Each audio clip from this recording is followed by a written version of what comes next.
ونسلم على رسوله الكريم. أما بعد فأعوذ بالله من الشيطان الرجيم. بسم الله الرحمن الرحيم. قال الله تبارك وتعالى في القرآن المجيد: ولقد نصركم الله ببدر وأنتم أذلة آمنوا بالله صدق الله مولانا العظيم. وقال الله في مقام آخر: النبي أولى بالمؤمنين من أنفسهم وأزواجه أمهاتهم آمنوا بالله صدق الله مولانا العظيم. آج کے ہمارے درس کا عنوان ہے غزوہ بدر اور وصال حضرت عائشہ سلام اللہ علیہا۔ آج 17 رمضان مبارک ہے اور 17 رمضان مبارک کو غزوہ بدر تاریخ اسلامی کا ایک اہم واقعہ، ایک اہم غزوہ 17 رمضان مبارک کو پیش آیا ہے۔ قرآن مجید میں اللہ رب العزت جل شانہ نے اس کا ذکر کرتے ہوئے ارشاد فرمایا: وَلَقَدْ نَصَرَكُمُ اللَّهُ بِبَدْرٍ وَأَنْتُمْ أَذِلَّةٌ، اور البتہ تحقیق اللہ نے تمہاری مدد فرمائی بدر کے مقام پر جب کہ تم بے سر و سامان، جب تم محتاج تھے، بے سر و سامان تھے، اس موقع پہ اللہ نے تمہاری مدد فرمائی۔ اسی طرح غزوہ بدر کو اللہ نے قرآن میں یوم الفرقان اور یوم التقى الجمعان کا نام بھی دیا۔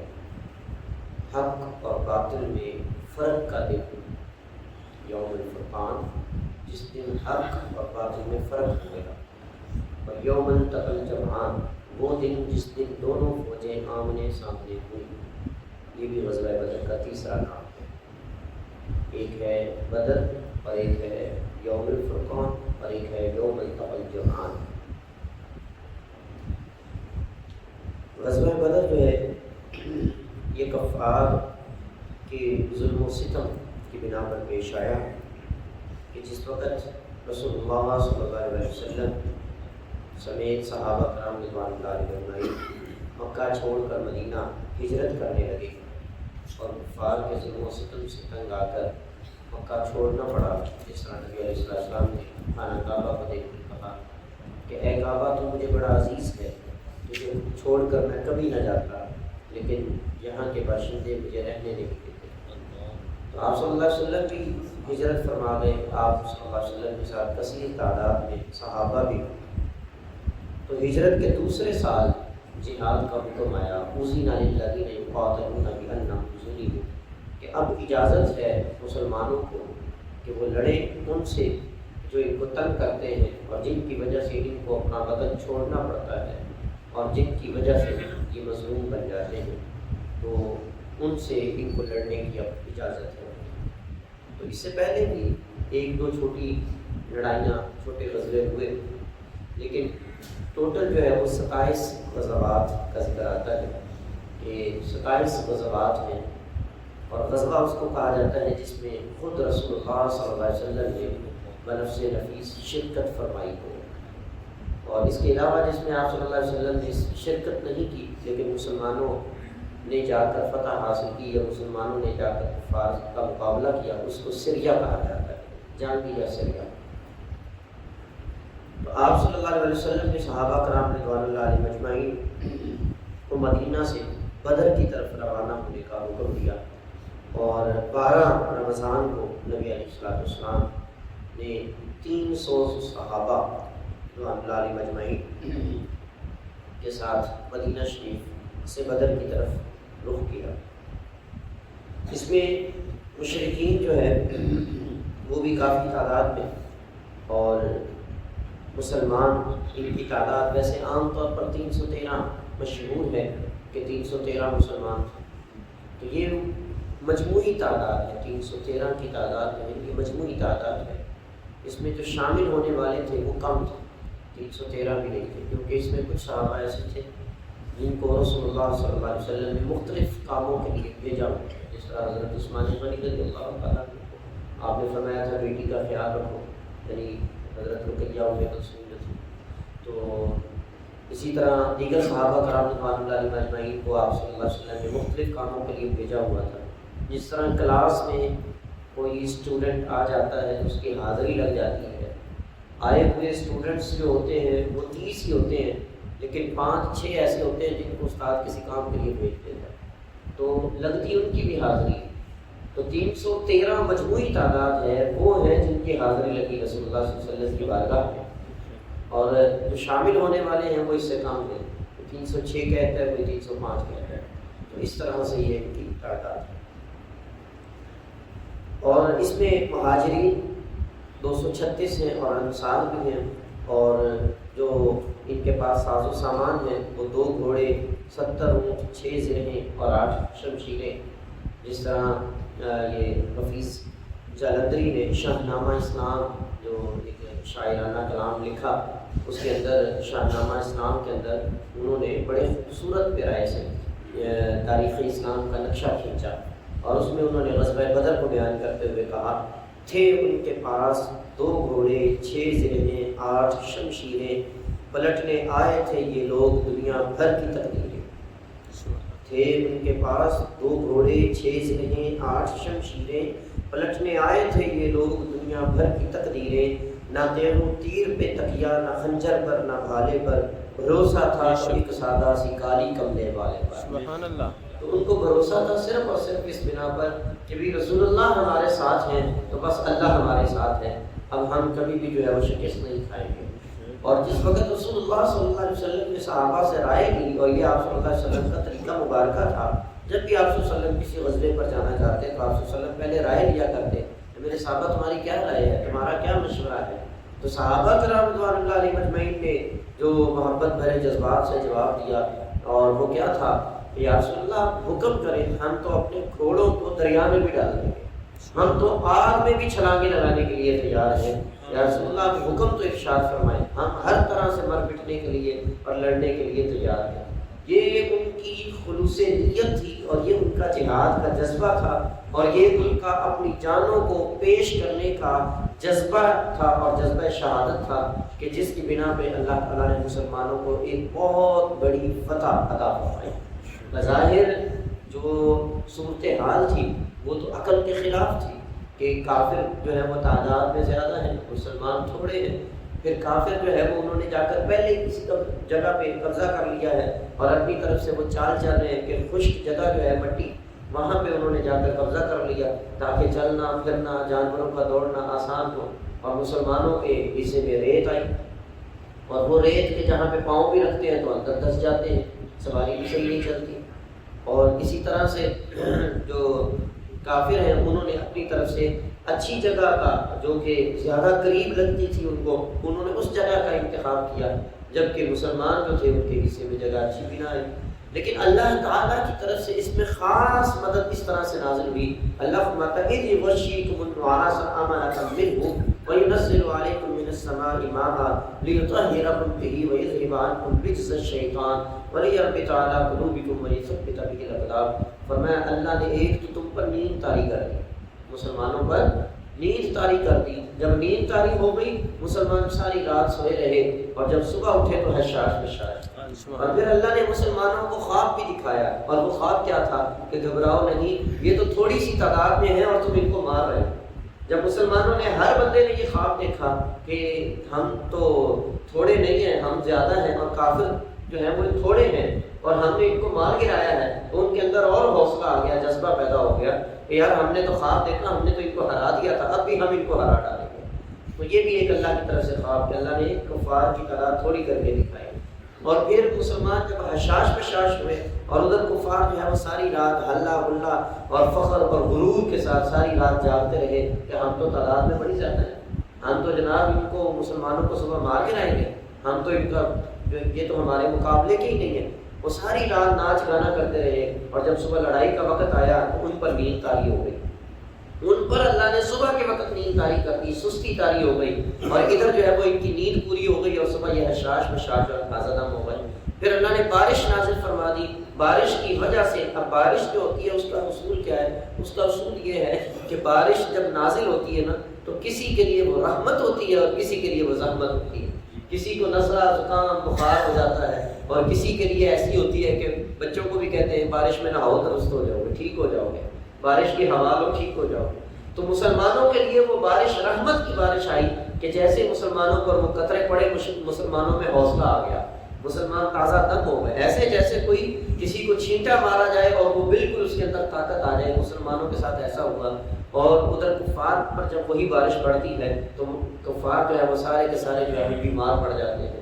اور اسی طرح وہ بارش جب مسلمانوں کی جگہ پر پڑتی ہے تو وہ ریت جو ہے وہ جم جاتی ہے اور مسلمان جو ہے وہ مختلف ریت کے حوض بنا لیتے ہیں، پانی اکٹھا کر لیتے ہیں، غسل بھی ہوتا ہے، وضو بھی ہوتا ہے، جانوروں کو پانی بھی پلاتے ہیں۔ اور ادھر کفار کے لیے جو مٹی والی جگہ تھی وہ ساری کیچڑ بن جاتی ہے، پھسلن پیدا ہو جاتی ہے، برا حال ہو جاتا ہے۔ یہ بھی اللہ کی طرف سے ایک خاص انعام، اللہ نے اس کو قرآن میں فرمایا وَيُنَزِّلُ عَلَيْكُم مِّنَ السَّمَاءِ مَاءً، اللہ نے آسمان سے بارش برسائی، لِيُطَهِّرَكُم بِهِ، اور تمہیں خوب پاک صاف کر دیا، يَذْهِبْ عَنكُم رِجْزَ الشَّيْطَانِ، شیطانی نجاست تم سے دور کر دی، وَيُثَبِّتَ بِهِ الْأَقْدَامَ، تمہارے پاؤں کو بھی اس جگہ پر جما دیا۔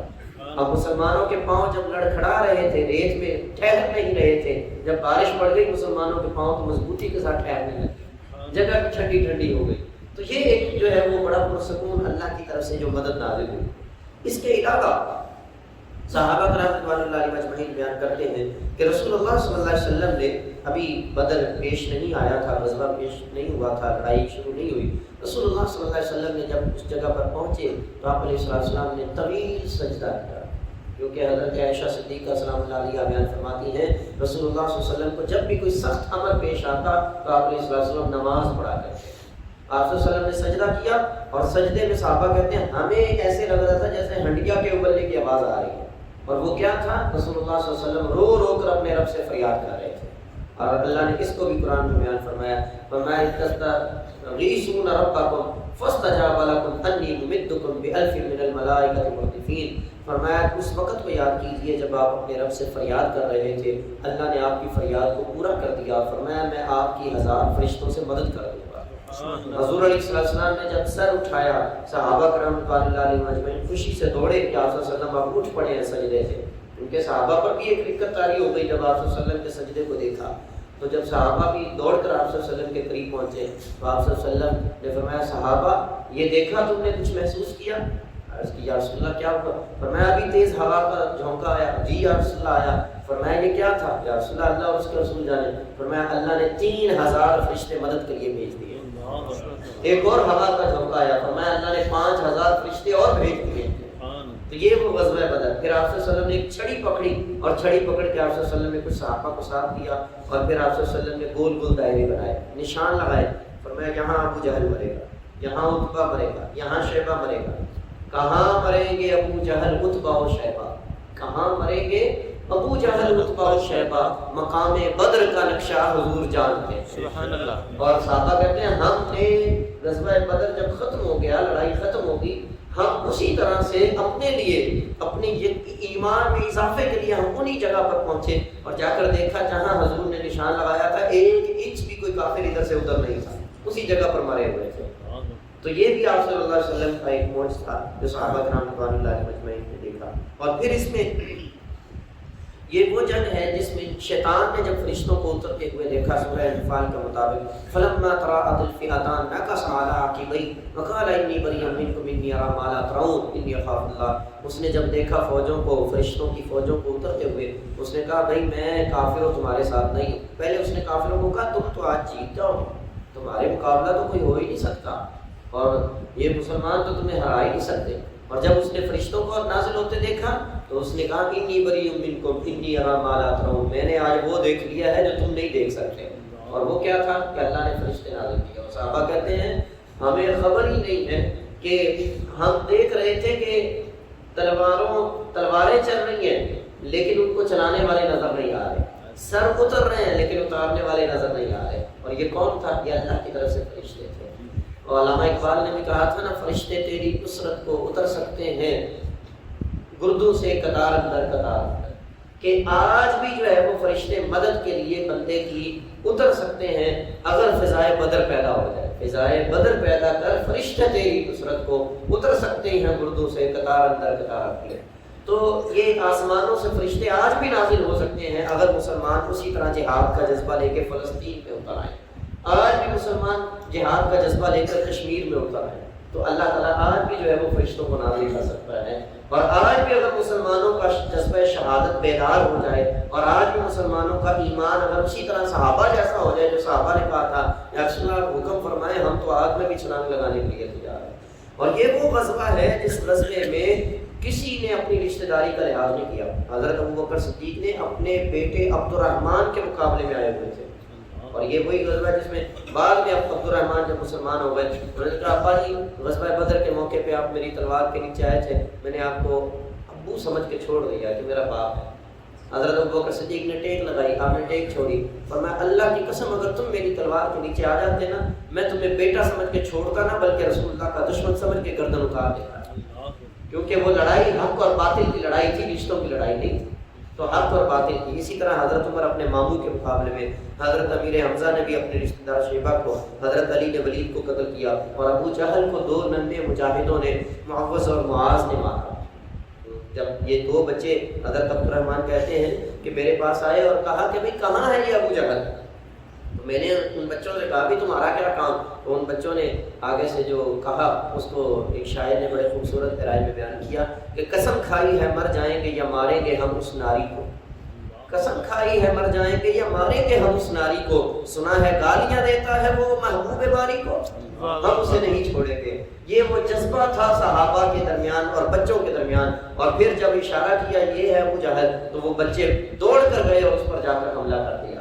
اور پھر جو ہے وہ عبداللہ بن مسعود نے جو ہے وہ پوری طرح اس کو ختم کر دیا اور آپ صلی اللہ علیہ وسلم نے سجدہ شکر ادا کیا. مشرکین کی طرف سے 70 مرے اور 70 قیدی بنے اور رسول اللہ صلی اللہ علیہ وسلم نے ہاں بھی قیدیوں کے ساتھ کیا سلوک کیا جائے, ہر ایک نے اپنی اپنی رائے پیش کی. اور پھر آپ صلی اللہ علیہ وسلم نے حکم دیا کہ ان میں سے جو ان پڑھ ہیں وہ ہمارے مسلمان بچوں کو پڑھنا لکھنا سکھائیں.